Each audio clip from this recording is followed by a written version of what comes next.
Okay guys, we're back here with our Rochester rebuild project. Got everything cleaned up. Got all the new parts laid out. New accelerator pump, new needle valve, a new gasket, all sorts of stuff. We're going to start from the bottom up. And this here did have the set screw head come loose. I had to reset the spring tension on that. It's in the factory service manual. A little set screw there that holds the adjustment in place. So we're going to place this in the bottom of there. We'll place our gasket on, make sure we're going the right way. Little indexing nubs there. And we'll flip the housing over.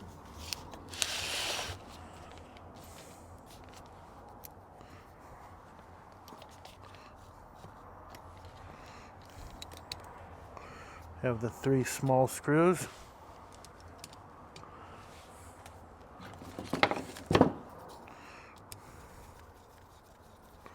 Get these started in.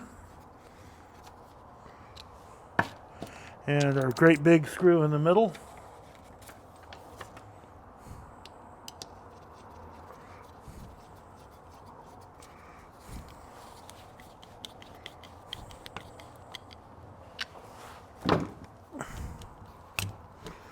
Give that a couple of taps here.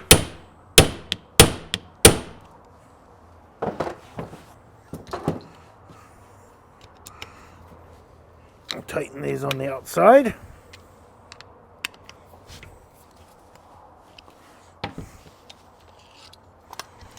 Turn it back over, put the secondaries towards the rear. All that's good. So put these needles back in. Remember, don't bottom them out hard, just gentle. Just get them where they touch bottom.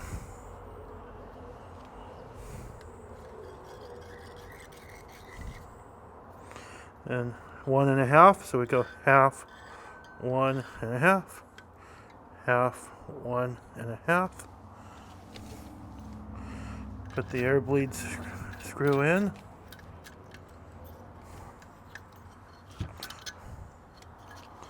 Excuse me. Get the thing oriented correctly. That goes on that side. Have 2 very similar orifices.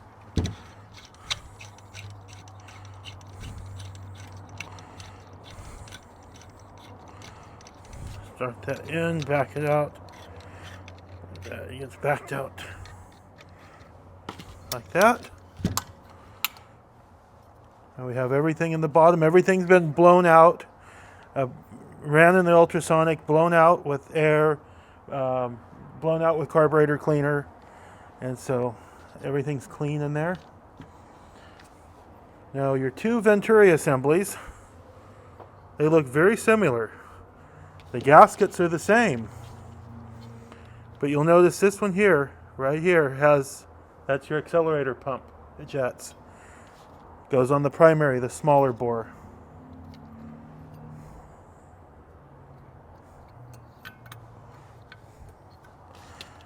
Same gasket goes for the secondaries. That drops right in.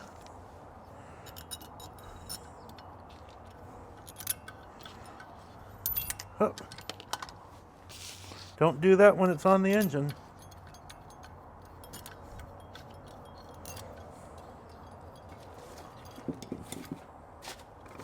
Okay. So the dark colored screws go in the middle, and the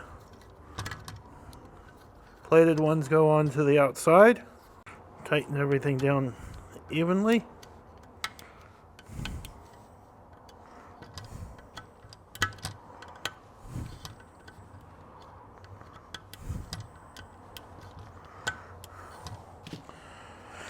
Okay, now we can set that part aside. Bring the top cover over.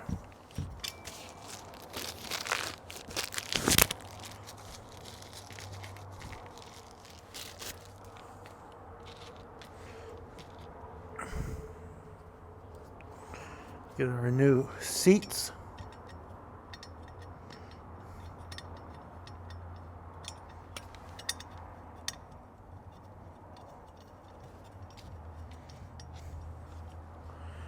Them started in place.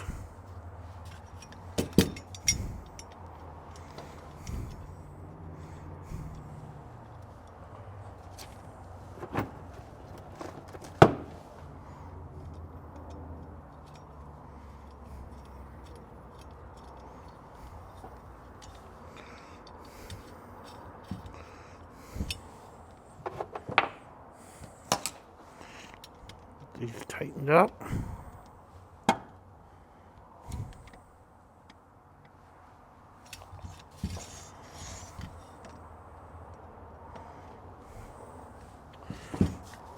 Now on this carburetor, down right here is the enrichment, and that's for when you're just like the metering rods in a carter that are vacuum operated. This plunger is vacuum operated, and when it pushes down like it is now, that allows more fuel into the primary circuit. And when this is pulled up, when there's high vacuum, like when you're cruising, the pin comes up in here and it leans the mixture out a little bit for better fuel economy. I did compare this to the original to make sure it is the correct gasket, and it is. So we need to get that sitting there. Now we'll feed the new accelerator pump boot. Presses into the housing. We can put the new pump in.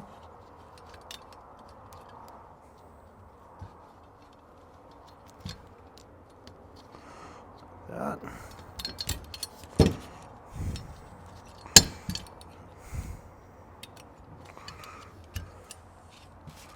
Hook that, put the clip on.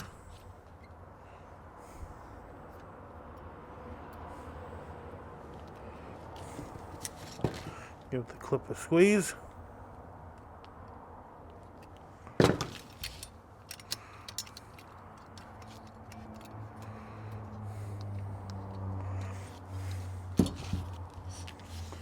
We'll drop the spring in the main body while we're thinking of that.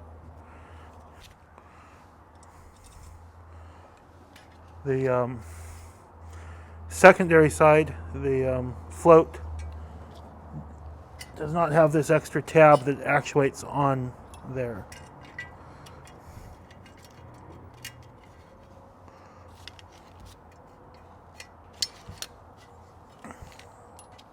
Primary side, be sure that we put this in the correct way with the rubber facing the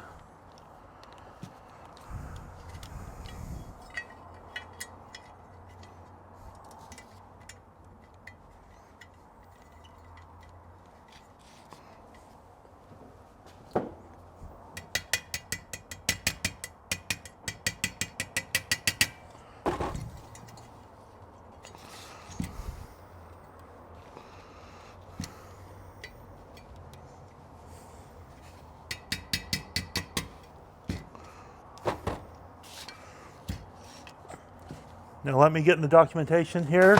Be right back with you. Let me get the float heights. Okay, now that we have the floats back installed, new needle and seat assemblies, we gotta check the float levels. Now on this particular carburetor, you have these dimples right here, and that's your measuring point. That's where you measure to from the gasket surface. So the first setting is with it in this position. Primary side 5/8, secondary 3/8. So that's right there. Right there. Like I say, each application is different. So you have to look up for what your carburetor on your car needs. Then we have the level setting, which is hanging down. 1 7/16 primary. That'd be 14 30 seconds, which we're at. And this one here's 1 3/8. Okay, so we're good there.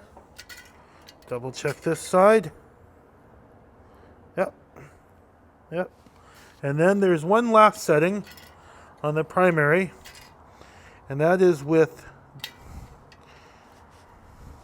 the vacuum pushed up all the way. We measure again. This is a little bit of a tough one to get a handle on. This is 1 1/32, and we're right there. So now the top is ready to go on to the rest of the carburetor. I'm lining up the accelerator pump. One other thing, check to make sure that the floats are parallel and square in the housing.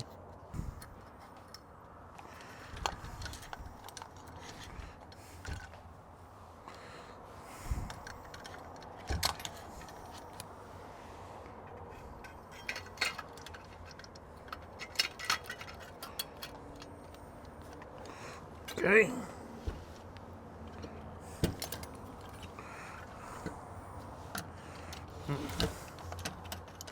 Make sure all of our linkages are free. And they are.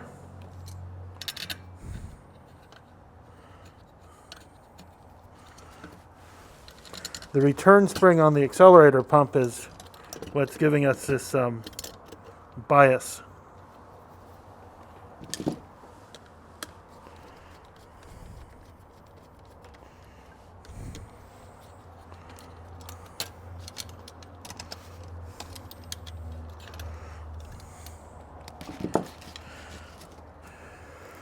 Drop in the rest of the screws.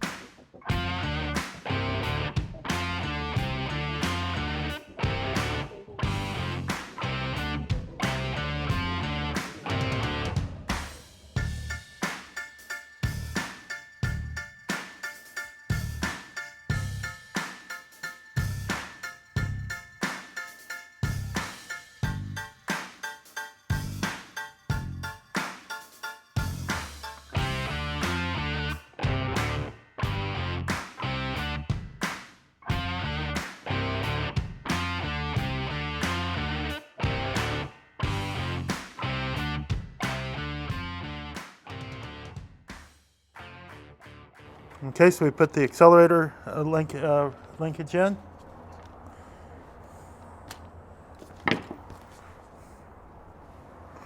With the clip. And fast idle cam linkage.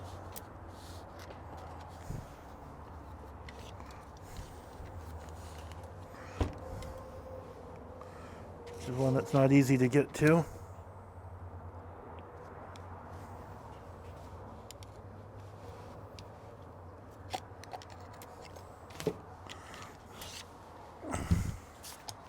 Just check the action of everything here quickly. That all seems right.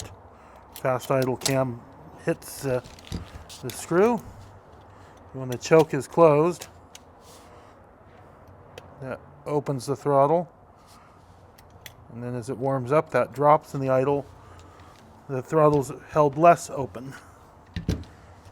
Now we did have, this housing is damaged on this, but I'm going to show you how to put it back together anyway. I have to go find another one. So I'm not going to tighten the screws tight because I don't want to ruin the gasket.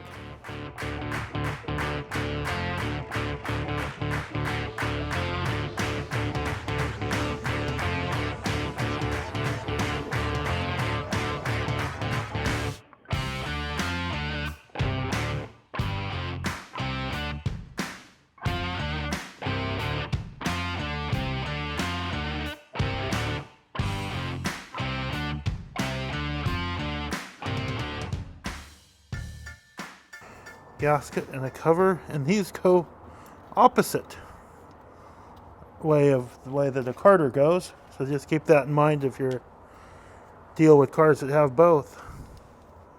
And deal with both types.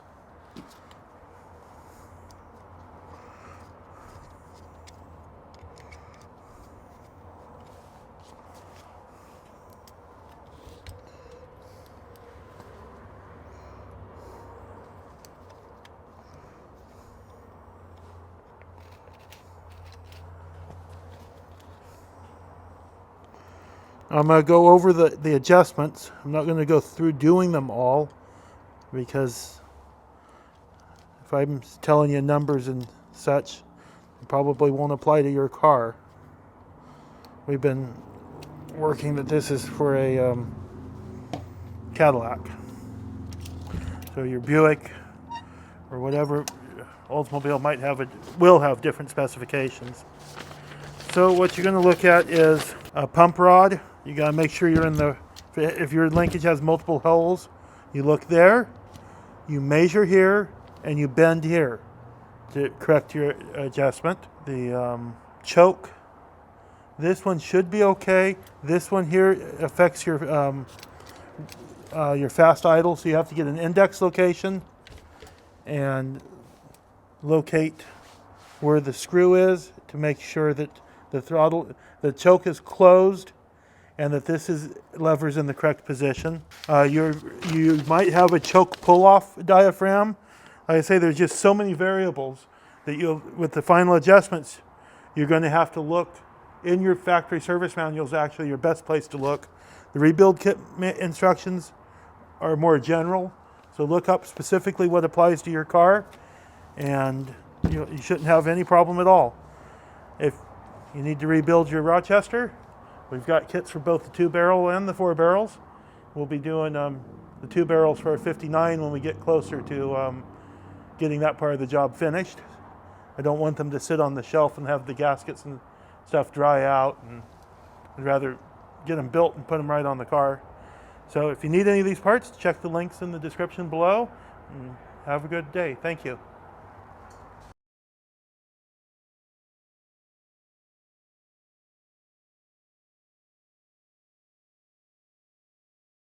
At Caddy Daddy Presents, it's all about giving back. Please enjoy the video of the Boys and Girls Clubs of St. Helena and Calistoga.